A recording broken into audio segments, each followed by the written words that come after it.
हाय दोस्तों, welcome back. दोस्तों, आज मैं इस वीडियो में आप लोगों के साथ एक बहुत ही इम्पॉर्टेंट सा टॉपिक शेयर करने वाली हूँ। बहुत ही सुंदर एंड बहुत ही प्रैक्टिकल, जो कि हमारे डेली लाइफ में इसे यूटिलाइज करना हमारे लिए बहुत इम्पॉर्टेंट है और हमें हर एक पर्सन को इस बारे में जानना चाहिए कि हमें लाइफ में हमेशा आगे बढ़ते ही रहना है। ये हम सबको ही पता है, बिकॉज़ लाइफ में सबसे ज़्यादा जिस चीज़ का हमें इम्पोर्टेंस ही होता है वो है हमारा ग्रोथ।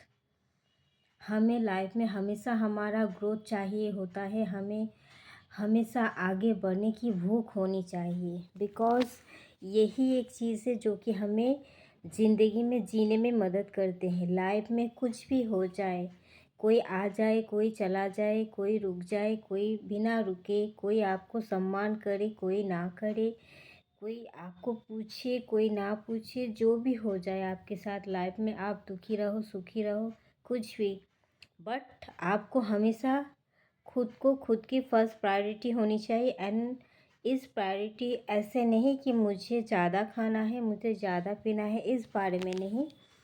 ये प्रायोरिटी इस बारे में होना चाहिए कि हमें हमेशा इंडिपेंडेबल बनना है। हर एक चीज़ में हमें हमेशा इंडिपेंडेंट बनना है। हमें मेंटली, इमोशनली, स्पिरिचुअली, फाइनेंशियली, ज़िंदगी के हर एक क्षेत्र में हमें इंडिपेंडेंट बनना है।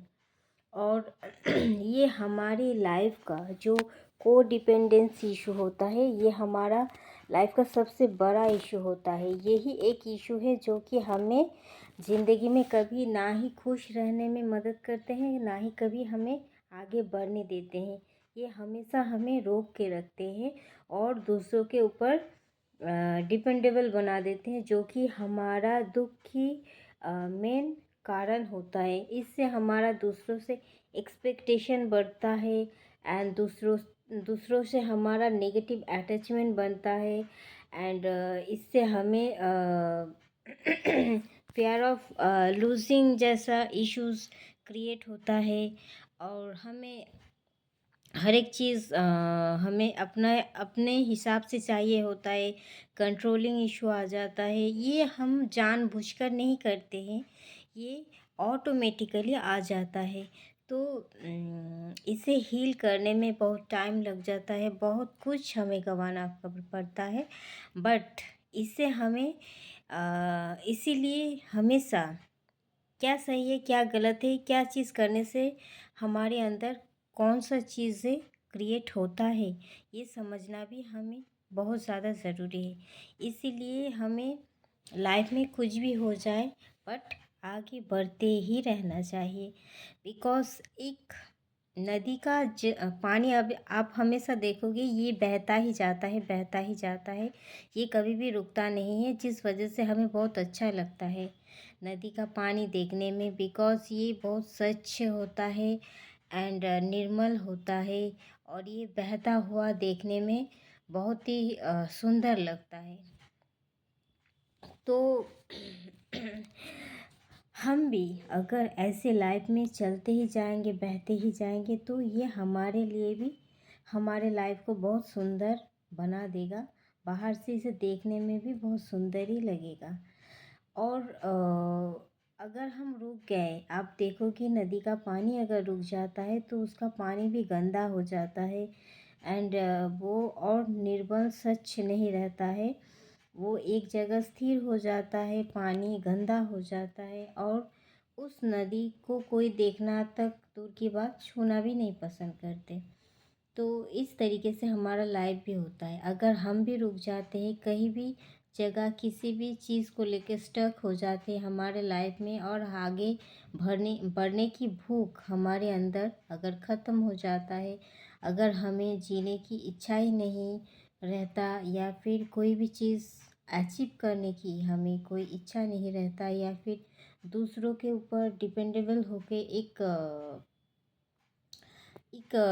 मतलब एनिमल की तरह एक लाइफ जीना, कि दूसरे हमें हेल्प करेंगे तो फिर हम अपने पैर पे खड़े होंगे या फिर हम चल पाएंगे या खा पाएंगे। तो इस चीज़ से ही हमारा लाइफ में बहुत ज़्यादा इशू क्रिएट होता है।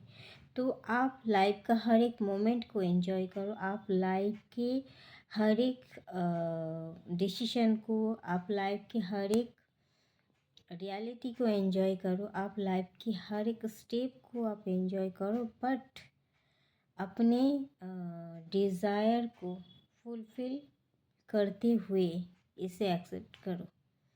बिकॉज़ आपने अगर किसी भी सॉरी एक चीज़ के ऊपर आपने अपना लक्ष्य तय किया, मतलब आप आए, आप दूसरों के ऊपर डिपेंडेबल हो गए, आपने खाना खाया पिया, आपने जिया, फिर आप अपने लाइफ को गवा दिया। तो इससे क्या होता है? इससे किसी को कुछ मिलता नहीं है, बस यूं ही आए और यूं ही चले गए। तो आपने क्या पाया? At the end of the day जब आप कैलकुलेट करोगे तो आपको एक बिग ज़ीरो ही मिलेगा, कुछ नहीं मिलेगा आपको। आपको लगेगा मैं खाली हूँ, मेरे अंदर है क्या, आप खुद नहीं ढूंढ पाओगे। हु एम आई? तो पहले खुद की एक पहचान बनाओ, पहले खुद एक खुद की नज़रों में खुद ऊंचा उठो, फिर आप लाइफ का हर एक स्टेट को, हर एक डिसीजन को, हर एक चीज़ को आप एंजॉय करो। तो यही हमारे जीवन जीने का बेस्ट तरीका होता है। तो हम एक डॉटर हो गए, नॉट इट मीन्स कि I am totally dependent over our father, या फिर if I am a housewife, then it not means कि I am totally depends on our husband or any other or our son, anybody maybe.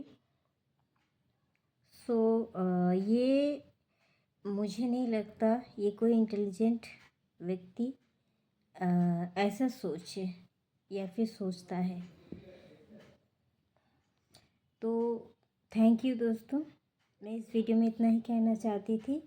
और हर एक चीज़ को अगर आपने गहरे भाव से आपने सोचा और अपने लाइफ में उतर लिया, तो ये आपके लिए बहुत ही इम्पोर्टेंट मैसेज साबित होगा, एंड आपके लाइफ पूरी तरीके से चेंज भी हो जाएगा। थैंक यू दोस्तों, इस वीडियो में इतना तक ही, मिलते हैं नेक्स्ट वीडियो में, तब तक के लिए बाय, लव यू ऑल।